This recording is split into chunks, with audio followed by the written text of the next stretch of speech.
The Israeli Air Force launched waves of strikes targeting Lebanese financial institutions linked to Hezbollah as the war against terror proxies of the regime in Iran continues. To avoid civilian casualties, the IDF announced the planned attack in advance. This comes as the IDF continues to target Hezbollah sites in southern Lebanon, where they faced criticism in recent weeks for the injuries of UNIFIL peacekeepers, whose positions were compromised by proximity to Hezbollah.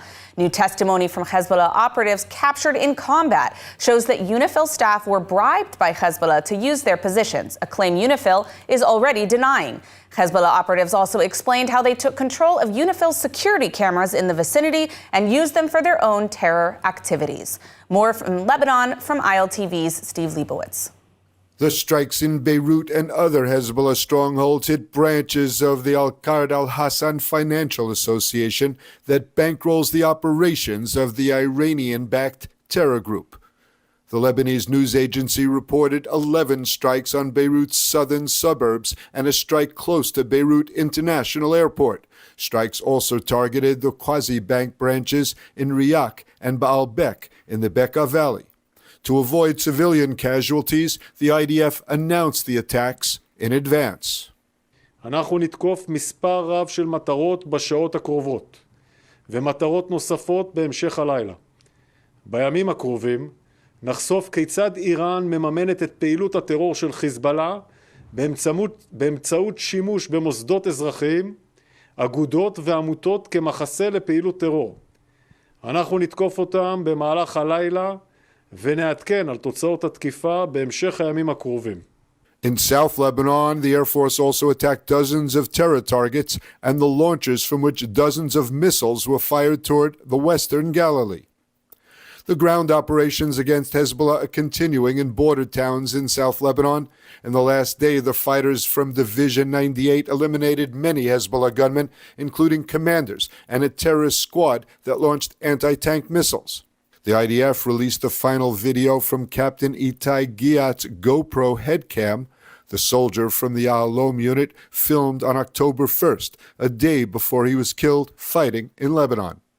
The IDF also announced the death of Reserve Sergeant Major Yishai Greenbaum from wounds sustained in battles in South Lebanon last week. Meanwhile, on the diplomatic front, the U.S. envoy Amos Hochstein is expected in Beirut today in what the Lebanese parliament speaker is calling a last-chance effort to broker a ceasefire between Israel and Hezbollah. Israel's conditions reportedly include the enforced disarming of Hezbollah in South Lebanon, its withdrawal beyond the Litani River, and unlimited access to Lebanese airspace. Hezbollah is still managing to fire a large number of rockets into Israel. Alerts were detected in the upper and western and central Galilee this morning. About 25 launches were detected. Some were intercepted and others fell in open areas. There were no casualties reported. Earlier, the Air Force intercepted a UAV over Syrian skies that was targeting Israel from the east. The armed drone was intercepted before entering Israeli territory.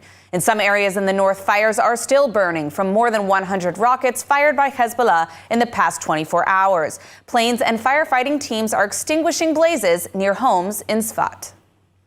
Well, the IDF lost a distinguished officer fighting in Gaza amid continuing offensive in Jabalia in the north of the coastal enclave. Many thousands will attend Colonel Ahsan Daksa's funeral in the Druze town of Daliat al-Carmel. ILTV's Steve Leibowitz reports. The commander of the IDF's 401st Brigade, Ahsan Daksa, fell while fighting Hamas in Jabalia. Daksa, age 41, from the Druze town of Daliat al-Carmel, became the sixth colonel to have been killed in fighting, including 4 killed during the Hamas onslaught on October 7th. Daksa was promoted to the rank of colonel in 2020 when he was given command of the 205th Iron Fist Brigade. The IDF says that Daksa was outside his tank with other officers at an observation point when a booby-trapped explosive device was triggered. Several other officers were wounded in the blast. היום בהיתקלות בצפון רצועת עזה, במרחב ג'באליה, נפל מפקד חטיבת השריון 401, אלוף משנה אחסן דקסה, ונפצעו מפקד גדוד באורח קשה ושני קצינים נוספים באורח קל. המפקדים נכנסו לשטח בטנקים ויצאו מהם לטובת תצפית. במהלך התצפית נפגעו מהפעלת מטען כשהם מחוץ לטנק. IDF forces destroyed terrorist infrastructure and tunnel shafts in the Jabalia region and eliminated dozens of terrorists in the past day. In recent days, the IDF has been conducting a ground and aerial operation in Jabalia to prevent a resurgence of Hamas gunmen in the area. The army has also been urging Gazan civilians to head south as the IDF continues maneuvers in northern Gaza. The ground movements were accompanied by heavy airstrikes targeting Hamas gunmen. There are reports of heavy casualties in the area of Beit Lahia. As Israel battles a multi-front war, the Gaza Strip is continuing to see fighting on the ground, targeting Hamas tunnels and weapons. Despite the assassination of Sinwar, the battles continue to dismantle terror infrastructure. The question that many are asking is what is next for Gaza? Here to discuss with us is Colonel Grisha Yakubovich, former head of Kogat. Grisha, as always, pleasure to have you on. Thank you for joining us today.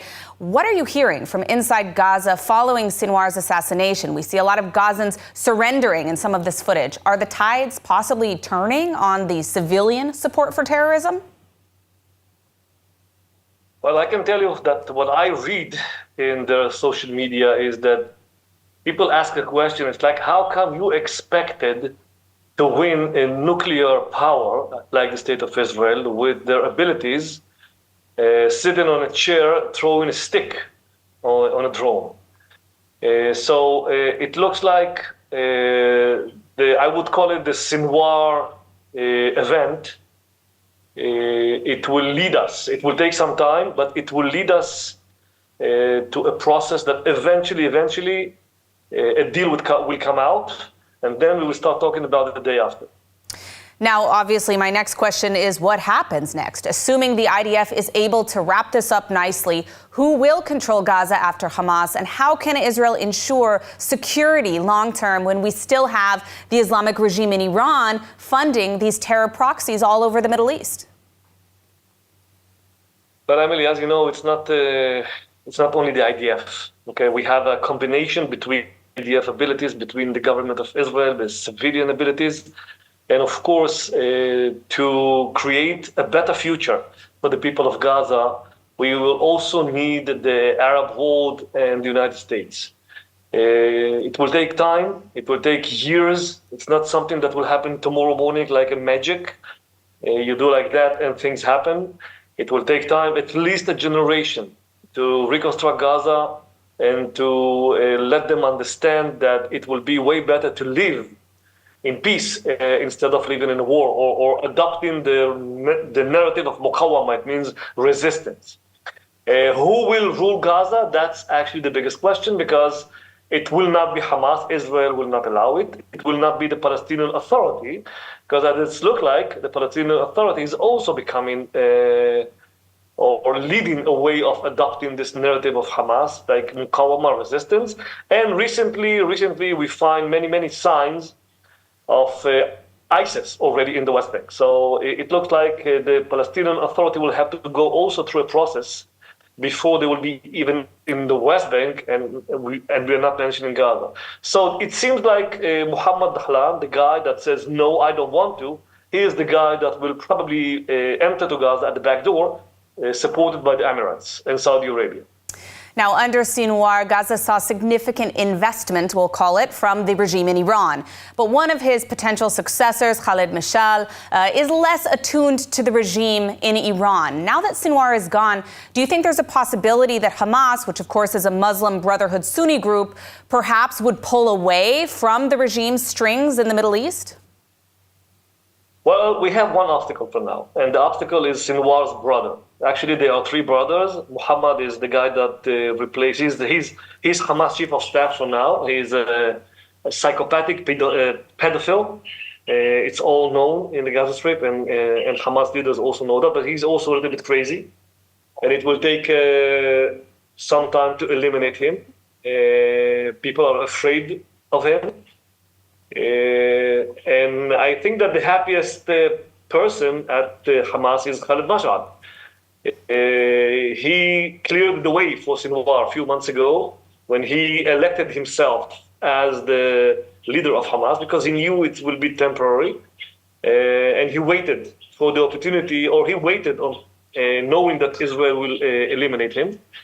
And now he is the happiest person on earth because he knows that he will actually lead Hamas. And actually he changes something that happened 18 or 16 years ago when Haniya won the elections for the first time. So it was the first time when Gazans, Hamas, won the lead of this organization. It's like Gaza inside and Hamas outside became one, and Sinwar break the chain when Israel killed him. So for the first time, Hamas leaders in Qatar and in Turkey are very happy, except Khalil al-Hayya, that the glory will be given back to Hamas outside, Khaled Mash'al, that he is against Iran. And of course, it opens also an opportunity to lead one of those, I would say, possibilities, as I mentioned, that maybe Dahlan will enter to Gaza at the back door with the Emirates, Saudi Arabia, the ones that used in the past to be in touch with Hamas, the original Hamas. Right. Well, let's hope for the best when it comes to the day after in Gaza. We'll keep you updated on those things, but we are out of time for today. Colonel Grisha Yakubovich, thank you for joining us today. Yeah, Emily. Have a nice day. After a pro-Islamic regime Telegram channel published highly classified documents exposing Israeli preparations for a strike on Iran, the U.S. government is urgently investigating how the reports were leaked. Let's take a look at what some of the U.S. leadership had to say. After classified intelligence documents were leaked detailing IDF preparations for a strike on Iran, U.S. House Speaker Mike Johnson says the U.S. has opened an investigation into the breach. The documents, which were created October 15th and 16th, described IDF drills in preparation for a strike, as well as the movement of advanced munitions. They were released yesterday on a Telegram channel supportive of the Islamic regime in Iran. This comes as Israel is engaged in planning a retaliatory strike on the regime following their ballistic missile attack on Israel October 1st. Though the documents are unlikely to have a major impact on Israel's operational approach, Israeli officials have stated they expect the leak to be prosecuted by the U.S., but it will not impact the U.S.-Israel relationship. House Speaker Mike Johnson, who spoke with the Prime Minister in the aftermath of the leak, said the leak was extremely concerning, but that the government is following it closely. He also praised Netanyahu for his execution of the war. Yeah, the leak is very concerning. There's some serious allegations being made there, investigation underway, and I'll get a briefing on that in a couple of hours. There's a classified level briefing and then other, but we're following it closely. Look, I talked to my friend Bibi, Prime Minister Netanyahu, yesterday to encourage him. I mean, he's done an extraordinary job, I think, prosecuting that war, and if he had taken Joe Biden's advice, they'd be in a much weaker position right now. Despite leaks as Israel prepares for an attack on Iran, the U.S. has been firm in their support for the Jewish state, sending the THAAD missile system operated by U.S. soldiers on Israeli soil. The advanced missile defense battery, which can defend targets 93 to 142 miles away, is now operational and is being manned by around 100 U.S. troops.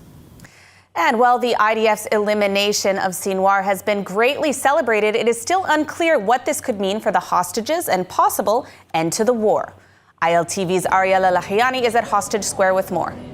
Yes, thank you, Emily. So following the IDF's assassination of Hamas leader Sinwar, the Biden administration has expressed great optimism in reaching a ceasefire and hostage deal. However, reports claim that this is still highly unlikely, and a senior official has actually stated that there are currently no ongoing talks in reaching a deal in place, despite both President Joe Biden and Kamala Harris stating that Sinwar's death provides a great opportunity in ending the war. Now, whilst mediators between Israel and Hamas agree that Sinwar's death could provide an opportunity in reaching a deal, they've stated it could also become an obstacle, specifically due to uncertainty surrounding who will replace Sinwar and therefore have a final say in any negotiations. Now, reports claim Israel is planning on using Sinwar's body, which has now been transferred to a secret area, as another bargaining chip in any negotiations, and the chief of the Shin Bet has actually visited Cairo just yesterday to discuss attempting to revive hostage talks. And now, in spite of all of this, both officials and the Israeli government state any progress progress is unlikely to be made regarding a deal until Israel has responded to Iran's missile attack just a couple of weeks ago, as Hamas is unlikely to agree to any terms until they have seen what the consequences of that strike will be. And as a result, US Secretary of State Antony Blinken is actually set to visit the Middle East later this week to try and reach some sort of diplomatic agreement regarding Israel's response. The Israel Allies Foundation has released its annual list of top 50 Christian allies. And at the top of this year is Pastor Franklin Graham, the son of the legendary pastor Billy Graham and the president of Samaritan's Purse. Pastor Franklin Graham joins us now. Pastor, thank you so much for taking the time to speak with us today. Well, thank you for having me. Well, first, I want to congratulate you on being named #1 of the Israel Allies Foundation list of top Christian allies of Israel. You, of course, must be very proud. Can you tell us a little bit about your work in Israel since the October 7th massacre? First of all, the #1 ally of Israel is God. And so I want to make sure everyone understands that. It's God. And I'm just his ambassador. That's all I am. But it breaks our heart to see the loss of life in Israel, to see the death and destruction that we've seen. And so our hearts are with the people of Israel, and our prayers are for the peace of Jerusalem. The Bible instructs us to do that. I think just after the attack last year, we had people on the ground within 2 or 3 days looking to see how we could help. And one of the first things we found out that David Edom had lost at that time 14 ambulances. And we said, okay, we'll replace those. That's easy. We can't replace life. The people that died in those ambulances and those that they were going to help, we can't replace that life. But we can replace those ambulances. That's something we can do. And so we decided to make that choice to replace those. And since then, I think it's a total of 42 ambulances now that we're committed to. And that's just something we feel that's important, because these are your first responders. They're going out, and a number of these that we're buying are armored. And it's important that the person that's driving these ambulances is protected, and the patients in the back are protected as much as you possibly can. We've provided food vouchers to people. So many people are living in makeshift shelters or hotels. They have to be away from the border. They can't go home. And so we've provided gift cards for them to buy supplemental things at some of the stores. But these are small things. And again, the #1 fan of Israel is God, and so we do everything in His name. Now, I want to ask you just to change gears a little bit. The U.S. election is fast approaching, and you've been a strong supporter of former U.S. President Donald Trump, despite the understanding that he personally may not practice the stereotypical evangelical Christian values. Why do you think we need Trump back in the White House? Well, we need a strong person in the White House. And I do believe that with President Trump in the White House, no question, he's a friend of Israel. But I think he will try to work out a peace deal that would not just be Israel and his neighbors, but it would be for the entire region, and which I think would be good for everyone. So I pray that Donald Trump, if it be God's will, that he would become our next president. And so it's going to take a lot of work for Lebanon and for Gaza, for those issues to be resolved, and the issues on the West Bank. It's going to take not only the American president, but it's going to take some diplomacy on all sides to work out these kinds of agreements. Absolutely. Well, Pastor Graham, we're unfortunately out of time, but I want to thank you for speaking with us today and for all the incredible work that you're doing here in Israel. Thank you. As part of our ILTV and Israel Bonds special October 7th memorial event, I had the pleasure of sitting down with Michael Levy, the brother of Or Levy, who was kidnapped from the Nova Music Festival on that terrible day. Since then, he's been tirelessly fighting for Or's release and the release of all the hostages. Let's take a look at some of the excerpts from this conversation. Now, obviously, this has been a traumatic experience for the whole family. What is it that keeps you going on days when the pain seems unbearable? The fact that you know that you have a nephew or as a son that needs his father. I know it is difficult. Sometimes it's not easy to wake up and keep going, but I know I have a mission. I promised my parents to bring him back, and I promised myself and my girls to bring their uncle back. And I just can't stop until he is back.